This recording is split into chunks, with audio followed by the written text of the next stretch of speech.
اعوذ باللہ من الشیطان الرجیم بسم اللہ الرحمن الرحیم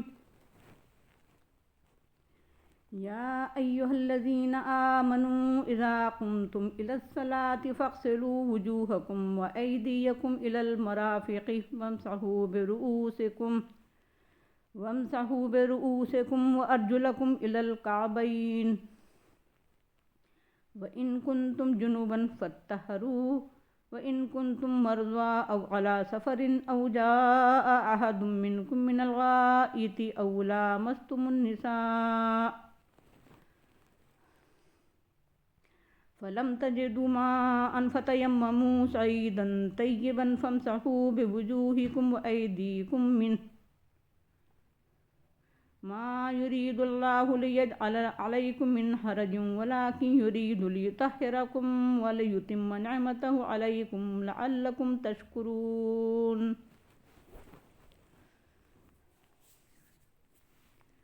واذكروا نعمة الله عليكم وميثاقه الذي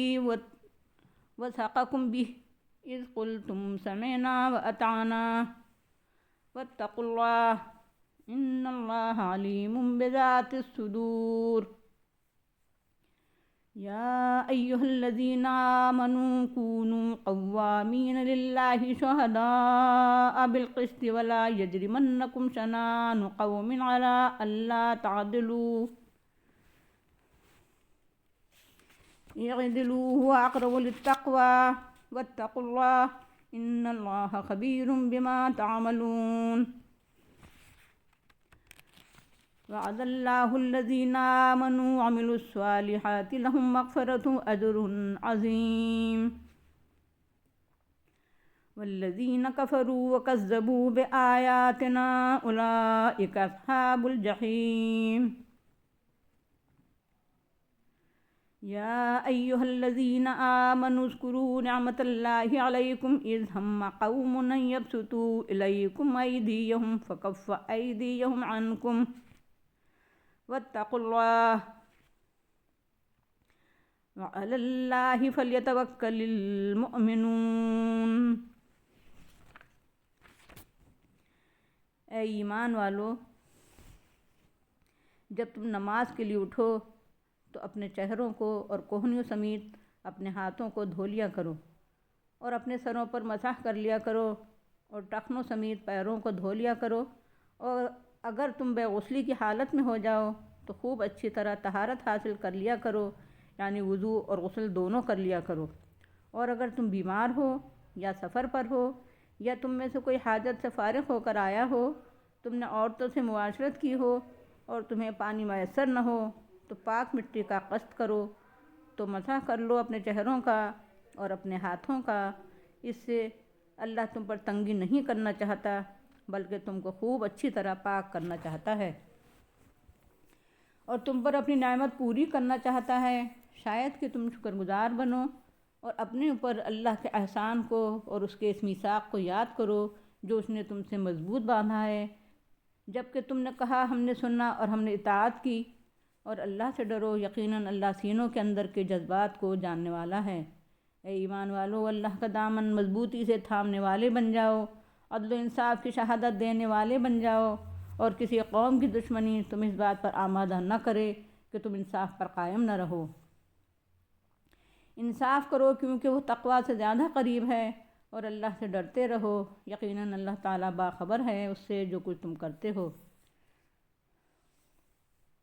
اللہ نے ان لوگوں سے وعدہ کیا ہے جو ایمان لے آئے اور انہوں نے صالح اعمال کیے کہ ان کے لیے مغفرت اور بڑا اجر ہے، اور جن لوگوں نے کفر کیا اور ہماری آیات کو جھٹلایا یہی سب لوگ جہنمی ہیں۔ اے ایمان والو، یاد کرو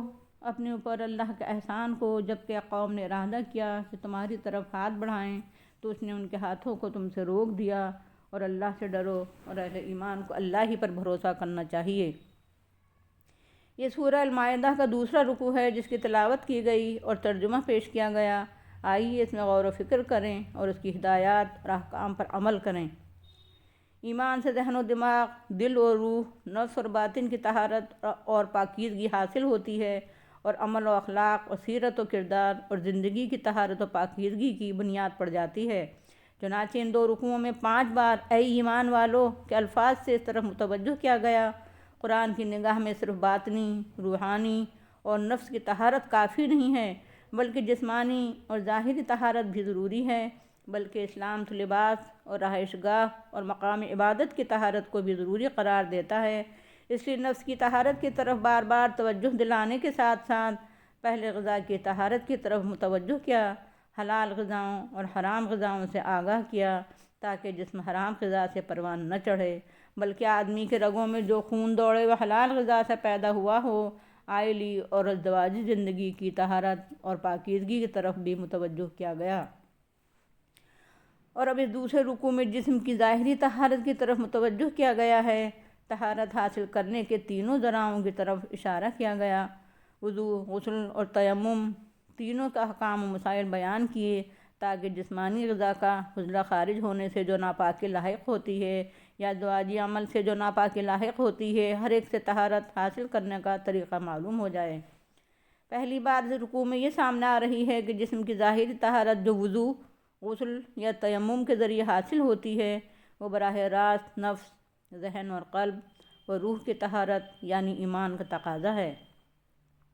دوسری بات یہ معلوم ہو رہی ہے کہ نماز کے لیے طہارت شرط ہے، خواہ وہ نفس کی طہارت ہو یا جسم و لباس کی طہارت ہو یا مقام اور جگہ کی طہارت ہو، ہر قسم کی طہارت نماز کے لیے ضروری ہے۔ یہاں صرف اشارہ ہی سے یہ بات معلوم ہو رہی ہے، دوسرے مقامات پر صراحتاً بیان ہوئی ہے۔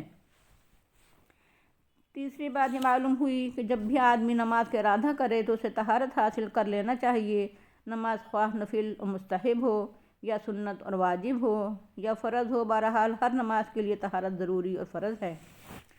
چوتھی بات یہ معلوم ہو رہی ہے کہ وضو کا طریقہ کیا ہے۔ یہاں جو طریقہ بیان ہوا ہے اس میں پہلی چیز ہے چہرے کو دھونا، اور چہرہ دھونے کی جو وضاحت نبی صلی اللہ علیہ وسلم نے اپنی پیغمبرانہ بصیرت سے سمجھی اور جو تعلیم اپنے قول و عمل سے ہمیں دی ہے، وہ یہ ہے کہ پہلے دونوں ہاتھ گٹوں تک 3 بار دھوئے جائیں، کیونکہ دونوں ہاتھ آلۂ طہارت ہیں اور پانی ذریعہ طہارت ہے۔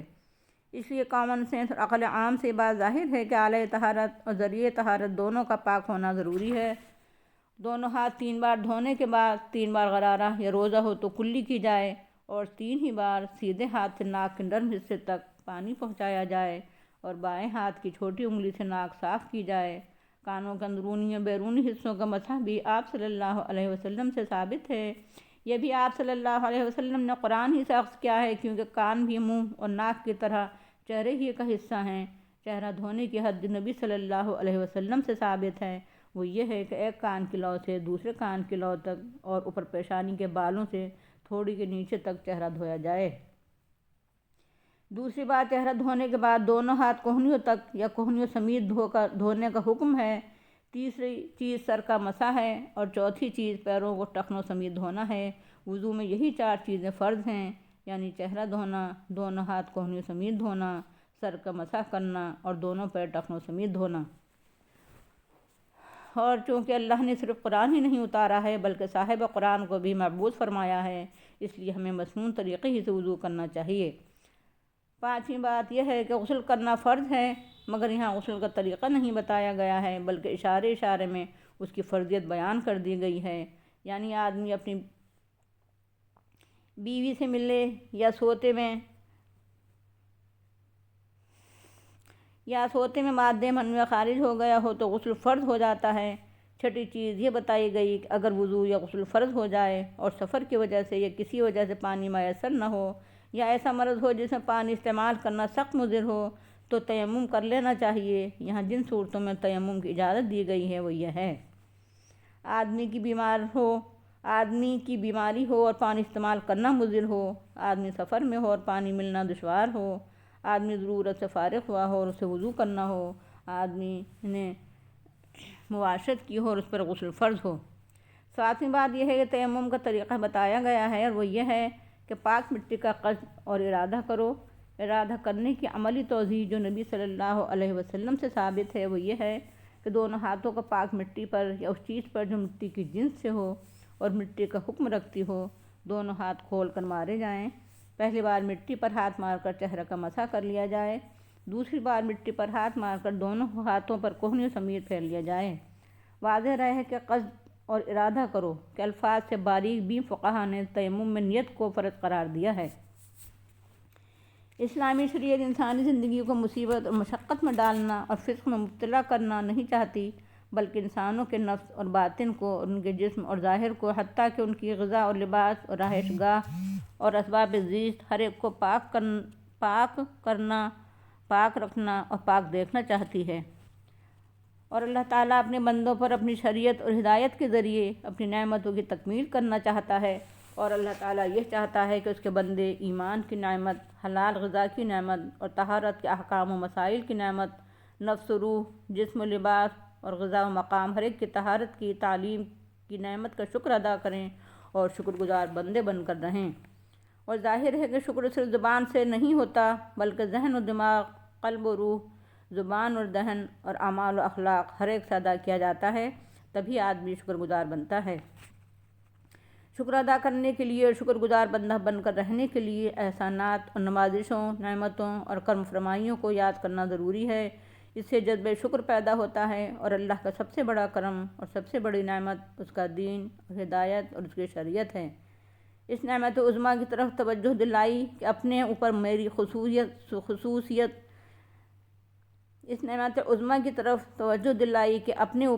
خصوصی نعمت ایمان اور اسلام کو یاد کرو، اور اللہ نے اپنے نبی کے واسطے سے جو عہد تم سے لیا ہے اور تم نے خود اقرار کیا ہے کہ ہم نے سنا اور ہم نے اطاعت کی، نعمت ہدایت، نعمت ایمان، نعمت اسلام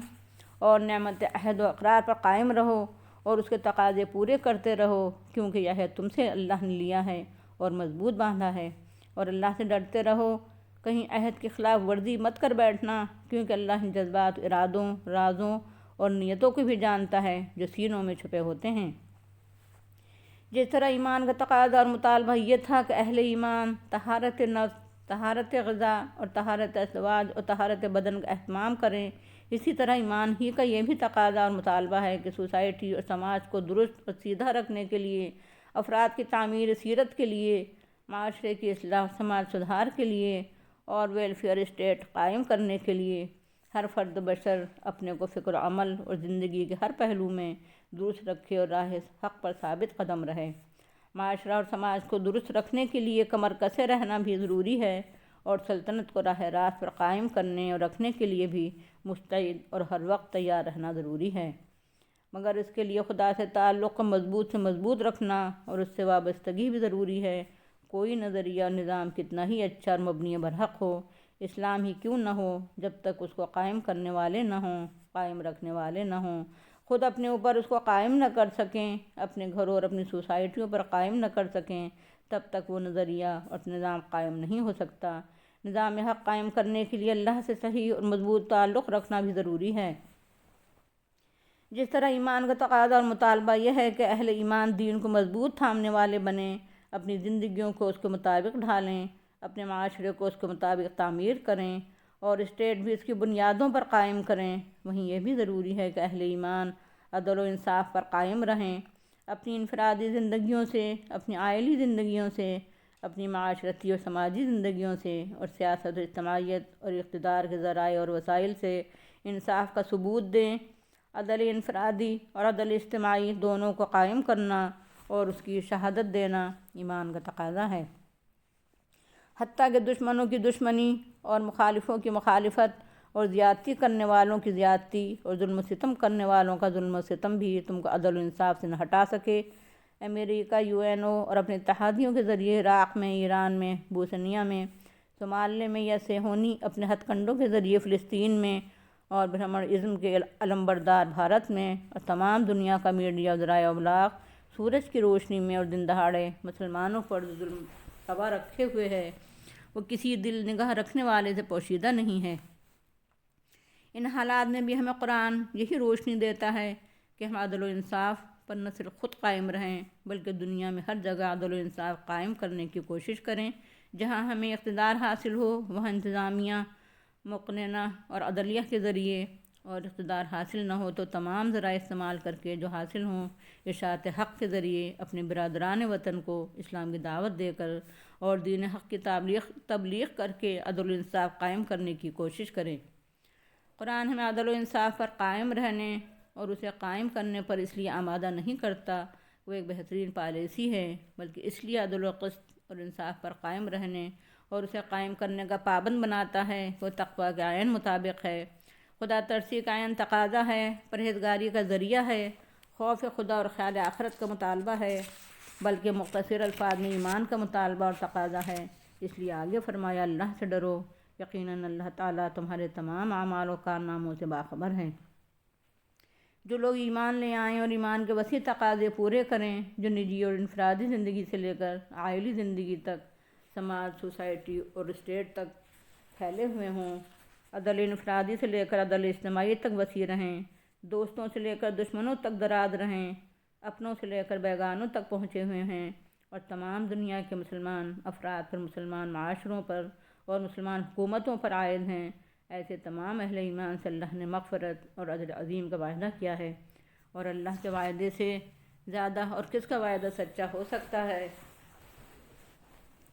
اور جو لوگ محمد رسول اللہ صلی اللہ علیہ وسلم اور قرآن کی دعوت اور پیغام کو ٹھکرا دیں، اسے نہ مانیں، اس کا انکار کر دیں، تو ایسے تمام لوگوں کے لیے قرآن صاف الفاظ میں کہتا ہے کہ وہ جہنمی ہیں۔ ہاں، جب تک آنکھیں کھلی ہوئی ہیں تب تک موقع ہے کہ وہ لوگ کھلے ذہن اور کھلے دل سے قرآن کا اور پیغام محمد صلی اللہ علیہ وسلم کا مطالعہ کریں۔ اگر وہ طلب صادق رکھتے ہوں گے، اگر ان میں جستجوئے حق ہوگی تو وہ یقیناً سچائی کو پالیں گے اور انہیں راہ راست نصیب ہو جائے گی، وہ جہنم سے بچ جائیں گے۔ لیکن آنکھیں بند ہونے کے بعد موقع ہاتھ سے نکل جائے گا،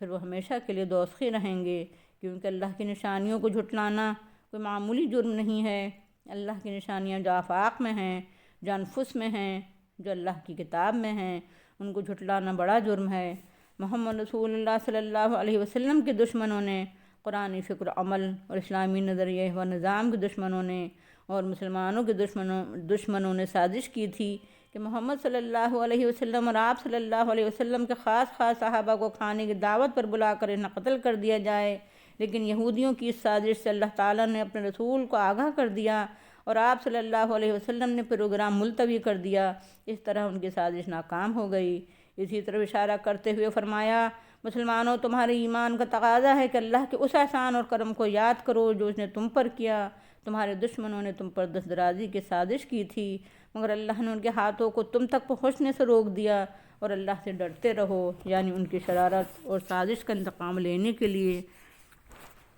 کہیں مشتعل ہو کر خوف خدا اور خیال آخرت کے خلاف کوئی عمل نہ کر بیٹھنا۔ اور اہل ایمان کو تو اللہ ہی پر بھروسہ اور اعتماد کرنا چاہیے۔ دشمنوں کی چال بازیوں سے آگاہ رہنا اور ان کا توڑ کرنا بھی اگرچہ ضروری ہے، مگر اپنی کوششوں کے بجائے بھروسہ اللہ ہی پر کرنا چاہیے۔ وآخر دعوانا الحمدللہ رب العالمین۔ السلام علیکم ورحمۃ اللہ وبرکاتہ۔